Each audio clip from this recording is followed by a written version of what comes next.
Yo, what up, Street Dogs?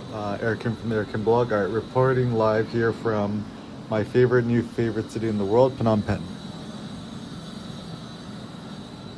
All right, so the first turbo thought I have is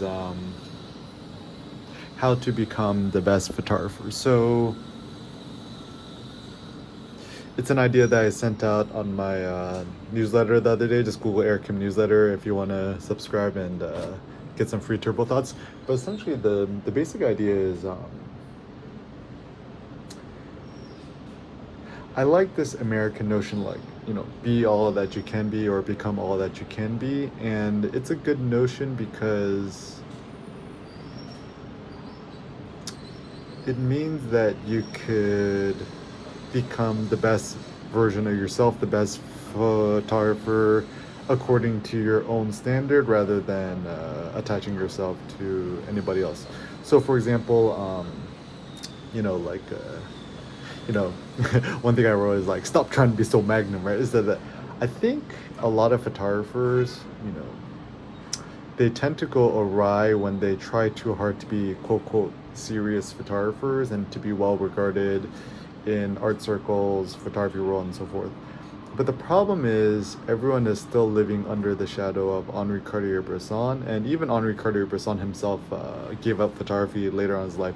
Why is that? My theory is that he had hidden penis envy of all of his other artist friends who are namely painters, sculptors, etc. I mean, if you look at Henri Cartier-Bresson's portraits, he essentially knew all the famous Parisian folks. He hung out with them quite a lot. And towards the end of his life, he gave up photography and just took up drawing and painting instead. And even I think he said something like, "Oh, photography is not a super legit art form. It's just a road as a means to painting and drawing and other forms of art." But anyways, so I think what it means is first we got to kill our masters. We got to detach ourselves from Henri Cartier-Bresson, magnum photographers, etc.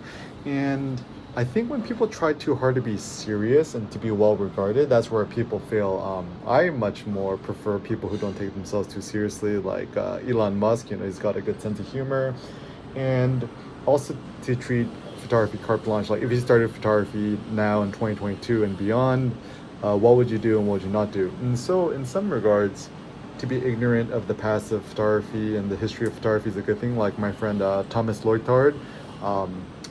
85mm.ch, I think, is his website.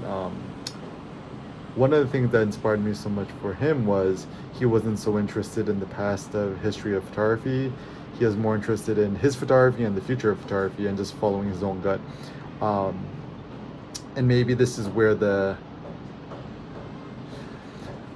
a lot of artists and photographers fail, is that we still are banking on these old antiquated notions of Parisian galleries, success, portfolios, and stuff like that. And maybe the future of photography should be kind of to disregard all of that, to treat it carte blanche. And in order to become the best photographer, I mean, some basic thoughts, right? Like, channel all of your money and time, force, energy, physiological energy into photography. So spending a bunch of money on traveling, Airbnbs, workshops, experiences, education, and so forth. Buy a Ricoh GR2, Ricoh GR3, GR3X, whatever have you. And also, I think it's to shoot JPEG, extra small JPEG is sufficient. I personally prefer high contrast black and white. You might prefer color. I like the cross process filter on the Ricoh GR3 series. Shoot with the Fuji, Leica, whatever you like. But I think the truth is, here in Phnom Penh, I think the reason I've been so productive with my photography is that it's just a much more dynamic, interesting city. Like life in America is pretty boring. It's pretty predictable. It's distracting. Too much focus on consumerism. Even one of the things I like about being here in Phnom Penh, access to less choice when going to the supermarket and stuff like that. Even one thing that's so funny is like I went to the Aeon supermarket, which is essentially a Japanese supermarket mall, and there's frozen beef. It's like proudly U.S. corn-fed beef. In America we're like, oh, corn is bad. You gotta yeah, the grass-fed stuff. And so in America, I think we're drowning in choices and options.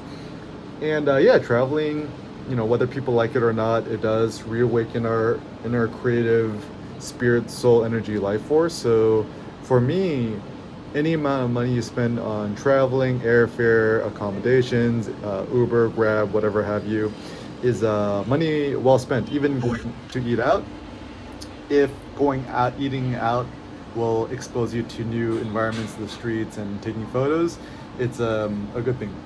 And also,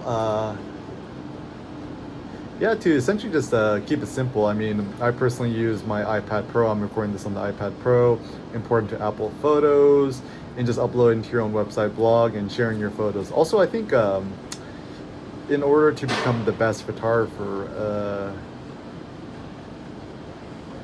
delete your Instagram, demetricate your photography. I don't have metrics, comments, stuff on my blog, and I kind of like it because I think the bias in today's world, especially with Silicon Valley, is everyone wants to create a billion-dollar or trillion-dollar company, but maybe the future of photography is kind of more of a solo entrepreneurship. That imagine that you can never collaborate or build any company or hire any employees ever again, and that you yourself just stay focused on yourself. So what is the best way you could Archimedes lever yourself? Start a podcast, Anchor.fm. I think they're owned by Spotify now. That's why I use. Start your own YouTube channel, videopress.com. Also, one thing I've been thinking a lot about, especially being here in Phnom Penh, thinking more about like China, mainland China, etc. You ask yourself, is your website indexable or accessible by people living in mainland China? Is it indexed by Baidu.com, which is essentially the Chinese version of Google?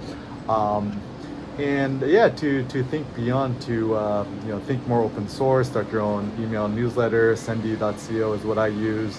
PDF, text, make it easy for people to Google translate it. Send vanilla text is good. Like I was using Baidu.com today. I'm like, this is all Mandarin Chinese. I can't read any of it. I'm just using Google Translate. And to become the best photographer, you know, be in public as much as you can, travel as much as you can, live as nomadically as you can, and when in doubt, just shoot it.